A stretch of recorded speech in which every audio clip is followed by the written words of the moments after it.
નમસ્કાર દર્શક મિત્રો, હું છું ગ્લોબલ એસ્ટ્રોગુરુ ડૉક્ટર પંકજ નાગર. હર હંમેશની જેમ જ્યોતિષ એક વિજ્ઞાન શો દ્વારા એક અદ્ભુત માહિતી આપવા માટે હાજર છું. તારીખ 15 જૂનથી 16 જુલાઈ દરમિયાન બ્રહ્માંડના અતિ પવિત્ર ગ્રહો પ્રભુ સૂર્યદેવ અને આચાર્ય ગુરુ મહારાજ બંનેની યુતિ મિથુન રાશિમાં જવા થઈ રહી છે.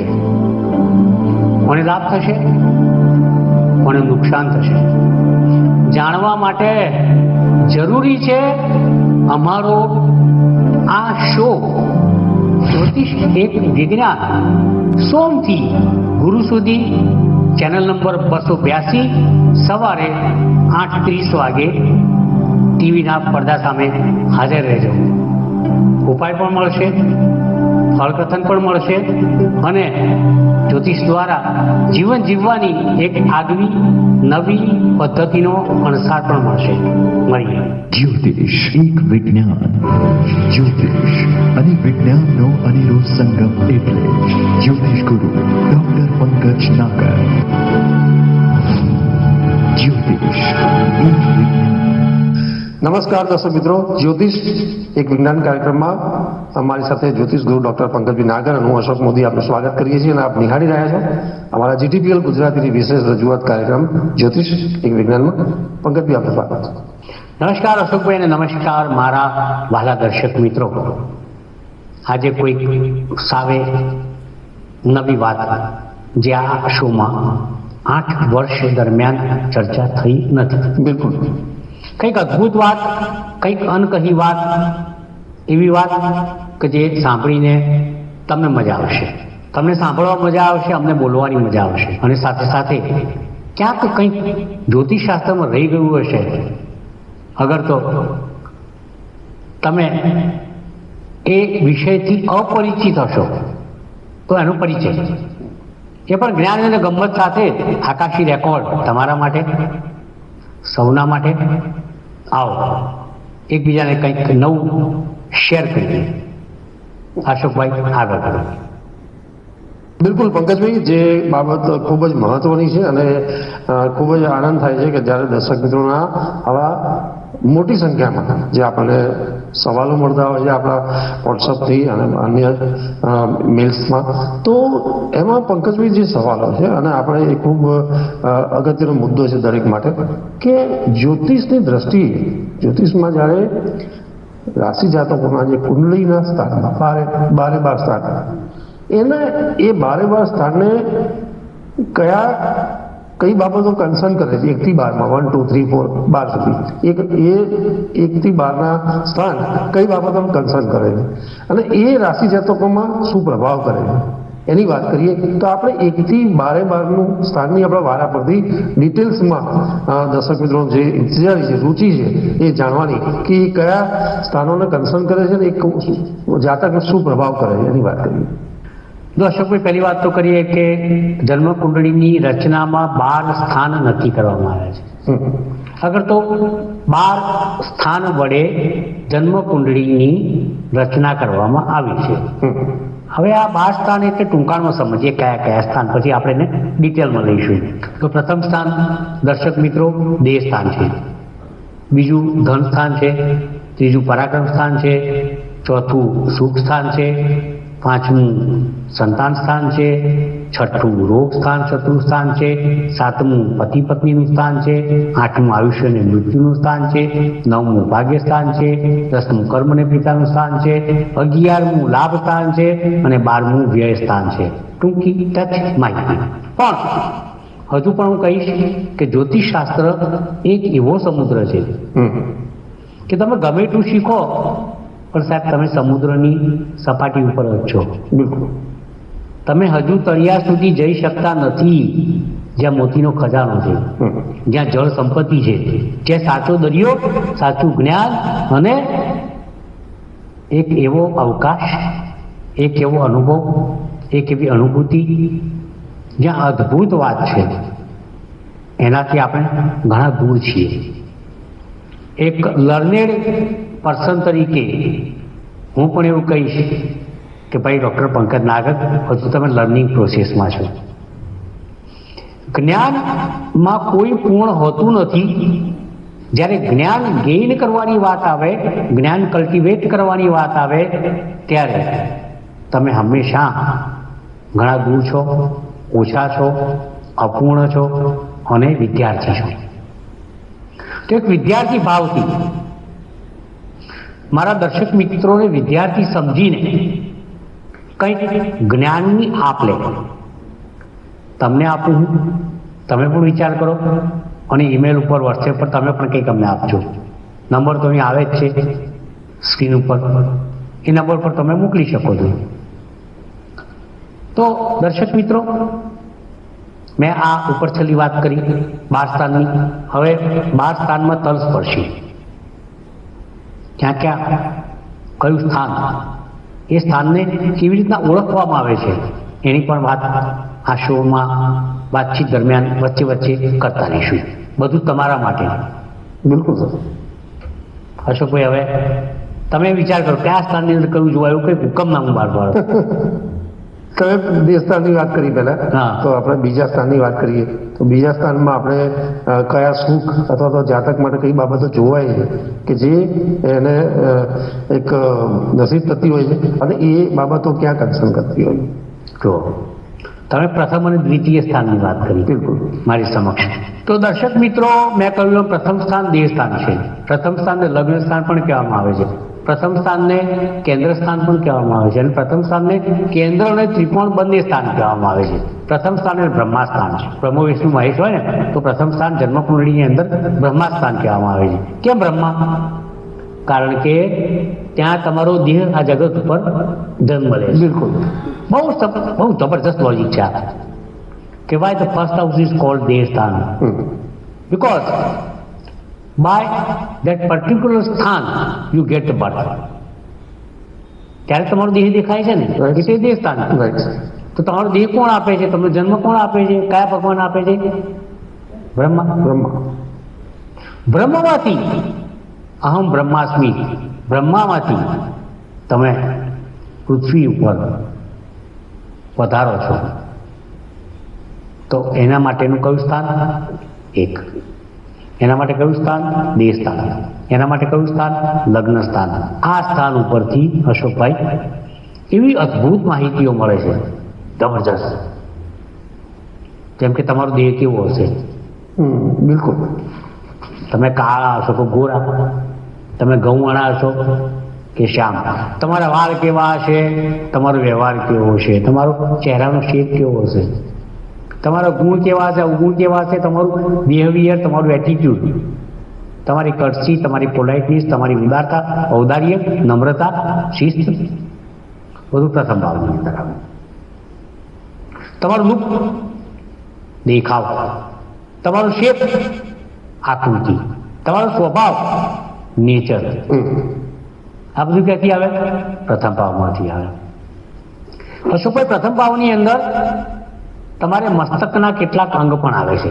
જો પ્રથમ ભાવની અંદર વધારે પડતા ગ્રહો બેઠા હોય, ક્રૂર ગ્રહો, તો તમને કોઈ ફેશિયલ બીમારીઓ પણ આવી શકે છે. લાઈક આંખોની બીમારી આવી શકે, વાળની આવી શકે, કાનની આવી શકે. તમારા ઉપર જે સેન્સીસ હોય, જ્ઞાનેન્દ્રિય હોય, શ્રવણ શક્તિ હોય, જોવાની શક્તિ હોય, તો પ્રથમ સ્થાન તમારું બગડે તો આ બધી તકલીફો પણ બહુ ઇઝીલી આવતી હોય છે. એટલે બધું ધ્યાન રાખવાનું તમારે કે પ્રથમ સ્થાન જેટલું મજબૂત એટલું બ્રહ્માના આશીર્વાદ વધારે. પ્રથમ સ્થાન જેટલું મજબૂત એટલો સ્વભાવ તમારો સારો. પ્રથમ સ્થાન જેટલું મજબૂત એટલા ઉપરના હાર્ટની બીમારીઓ ઓછી. એટલા ઉદાર, ઔદાર્ય, એટલા ગ્રાઉન્ડેડ પર્સનાલિટી અને મજાના મસ્ત માણસ, કારણ દેહ સ્થાન કહેવામાં આવે છે. જેના ઉપરથી આને તમને કઈ બધી જ વસ્તુઓ તમે જોઈ શકો છો અને જીવનને સાચા અર્થમાં જીવી શકો છો. કારણ કે જો તમારો જાત સલામત તો સબ કુછ સલામત. એટલે શરીર તમારું સલામત તો બધું સલામત. એમાં બાજુ સર સલામત તો પકડ્યા બધું. સરના ભાગની વાત કરી ને. બિલકુલ બિલકુલ. પહેલું સુખ કે જાતે ન રહ્યા, ત્યાં તમારી જાત આવે છે. આવી કરું ઘણી બધી ઘટનાઓ આની અંદર આવે છે અને ઘણું બધું થઈ શકે છે. તો પ્રથમ સ્થાનની આ વાત છે. હવે દ્વિતીય સ્થાનની વાત કરીએ. અશોકભાઈ કીધું 2 સ્થાન મને આપી દીધા, પકડાઈ દીધા, પંકજભાઈ ચર્ચા કરી રાખો. બરોબર છે ને? બિલકુલ. તો બીજા સ્થાનની અશોકભાઈ ચર્ચા કરીએ આપણે. બીજું સ્થાન, દ્વિતીય સ્થાન એટલે કે ધન સ્થાન. જિંદગીની બધી સમસ્યાઓ અહીંથી આવે. કેમ? કારણ કે બધા ધનની પાછળ છે. ધનની પાછળ કોઈ માણસ ગમે તે કરે, મન બગાડે, શરીર બગાડે, આત્મા બગાડે, બધું જ બગાડે.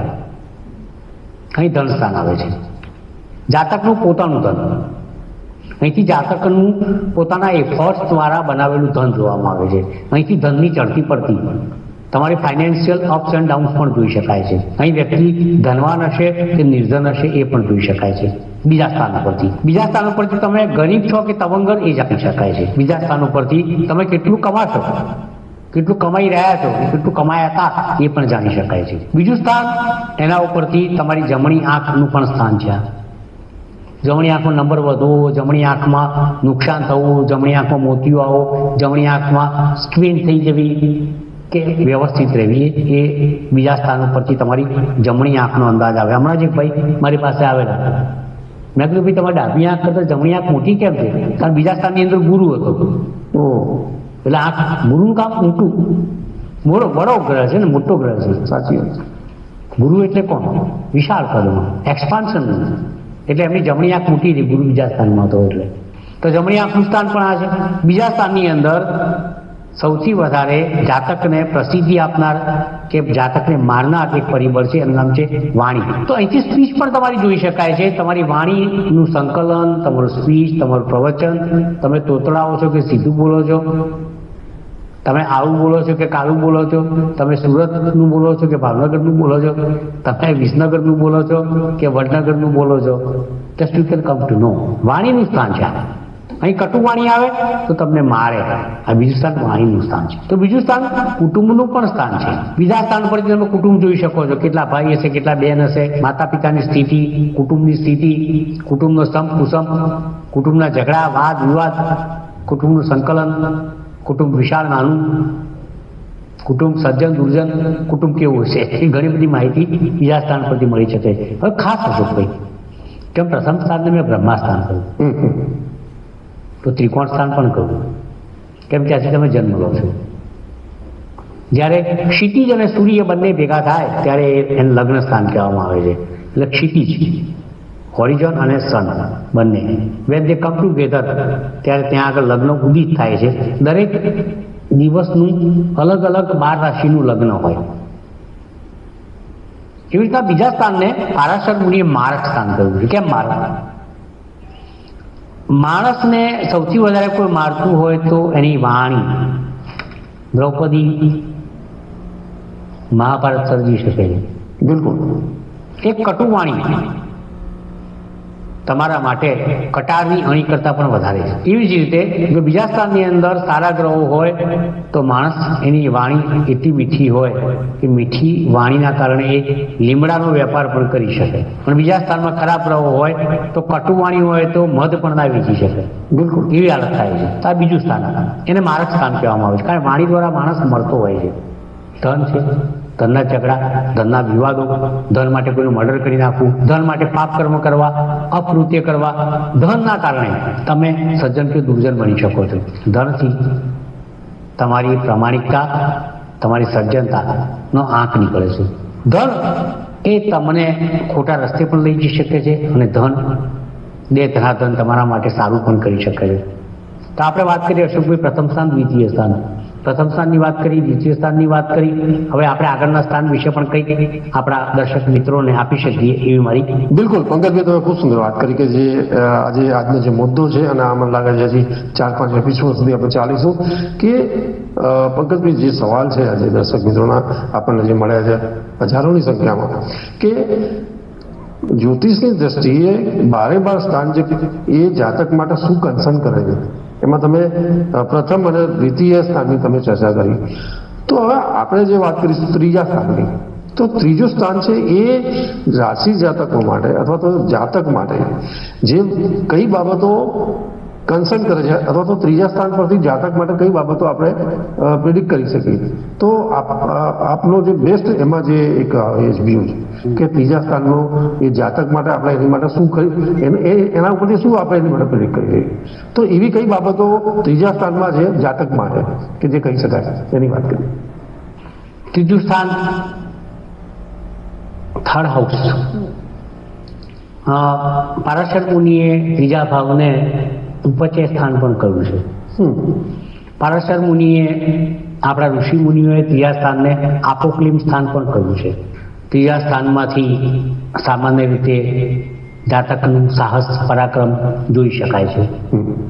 ત્રીજા સ્થાનમાંથી જાતકના પાડોશી વિશે માહિતી મેળવી શકાય છે.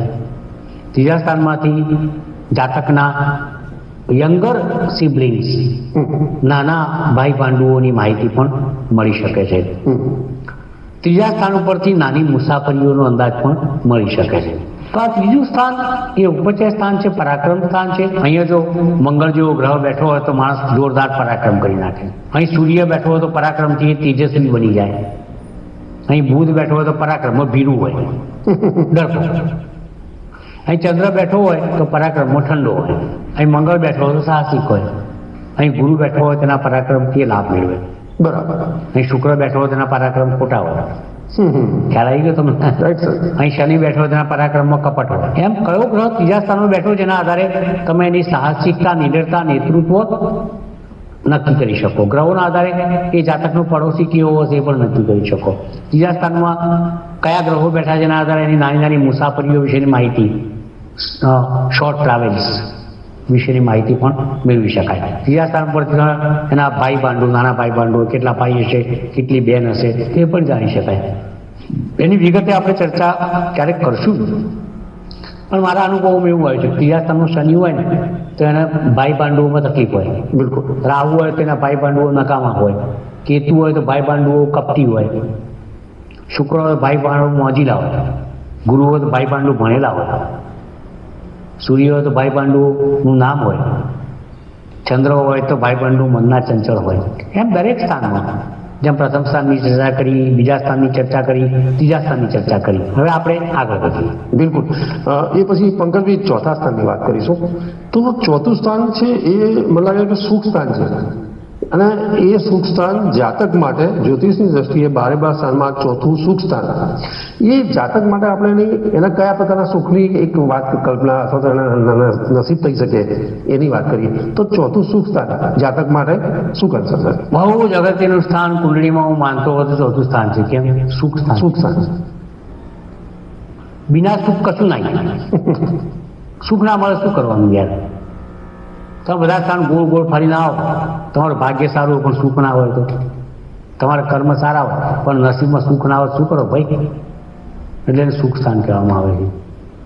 અને હું એવું માનું છું અશોકભાઈ કે જીવનની અંદર સૌથી મોટું સુખ કયું?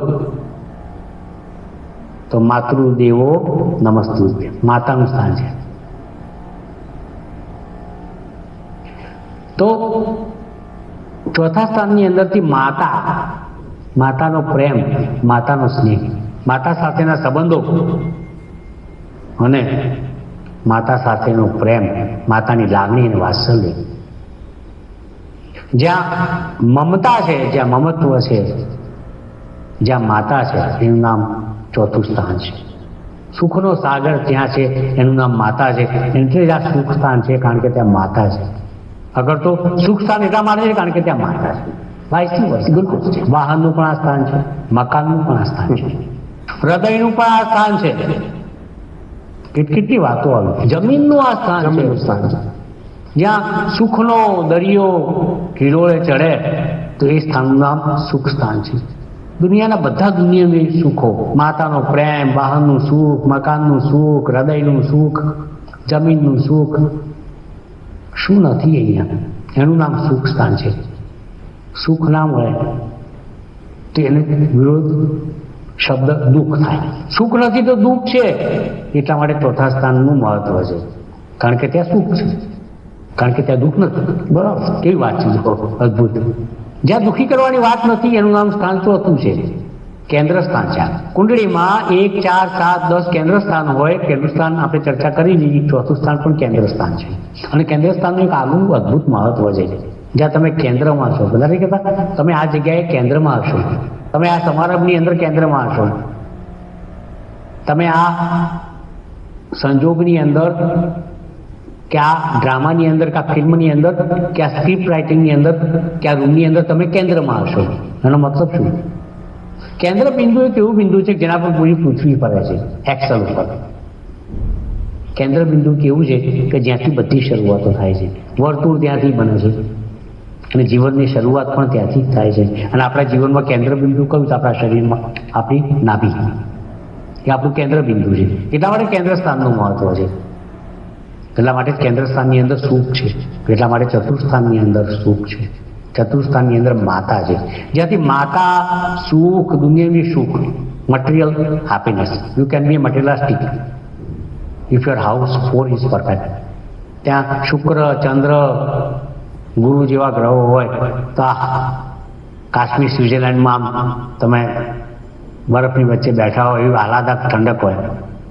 માતાનો અપાર પ્રેમ હોય. અસંખ્ય જમીન અને માલિકના મકાન, વાહનના માલિક હોવ, તમે મકાનના માલિક હોવ, એવો એક આધાર, અહેસાસ, અનુભૂતિ, એક અદ્ભુત તત્વ અને એની એક જેની ફિલિંગ એ ચોથા સ્થાનમાંથી આવે છે. કુંડળીના આજે આપણે 1, 2, 3, 4 સ્થાનની ચર્ચા કરી છે. પહેલું સ્થાન દેહ સ્થાન છે, બીજું સ્થાન ધન સ્થાન છે, ત્રીજું પરાક્રમ અને ચોથું સુખ સ્થાન માતાનું સ્થાન છે. માતાના સ્થાન તરીકે હું એને વધારે સંબોધીશ, કારણ કે માતા વગર કશું નથી. માતા છે તો હું તમારી જોડે ચર્ચા કરી રહ્યો છું ભાઈ, અને માતા છે તો તમે સાંભળી રહ્યા છો મને. તો માતા છે ચોથા સ્થાનની અંદર, તો હે દેવી માં પ્રણામ. એટલું કહી માતાને પ્રણામ કરી આશોની પૂર્ણાહુતિ કરું છું. બાકીના સ્થાનની વાતો પછી કરીશ. બિલકુલ પંકજભાઈ, આપનો વિશેષ આભાર કે છેલ્લે જે ચોથું સ્થાન હતું કુંડળીનું જાતક માટે, અને એ સુખ સ્થાન અને એની ઉપરથી વ્યક્તિના કયા સુખની આપણે એક કલ્પના કરી શકીએ અથવા તો એની માટે પ્રેડિક્ટ કરી શકીએ, અને એ કયા સુખ એને નસીબ થાય જાતકને, એની આપણે પંકજભાઈએ ખૂબ સુંદર વાત કરી. દર્શક મિત્રો, આ ચર્ચા આપણે જારી રાખીશું આવતા એપિસોડમાં. પંકજભાઈ, સમયની મર્યાદા છે એટલે નેક્સ્ટ એપિસોડમાં 5મા સ્થાનથી વાત કરીશું. દર્શક મિત્રો, રાશિ જાતકોના અથવા તો જે જાતકોની વાત છે જ્યોતિષની દ્રષ્ટિએ કુંડળીના 12 સ્થાનોની, આ પર્ટિક્યુલર સ્થાનો શું કન્સર્ન કરે છે અને એ જાતકને કઈ બાબતો એની સાથે સંકળાયેલી મળે, કેવી રીતે મળે છે, એની આપણે એક વિગતે આપણે ચર્ચા કરી રહ્યા છીએ પંકજભાઈ સાથે. નેક્સ્ટ એપિસોડમાં આપણે 5મા સ્થાનથી શરૂઆત કરીશું. ત્યાં સુધી રજા આપશો. નમસ્કાર. જ્યોતિષ એક વિજ્ઞાન. નમસ્કાર દર્શક મિત્રો, હું છું ગ્લોબલ એસ્ટ્રોગુરુ ડોક્ટર પંકજ નાગર. હર હંમેશની જેમ જ્યોતિષ એક વિજ્ઞાન શો દ્વારા એક અદ્ભુત માહિતી આપવા માટે હાજર છું.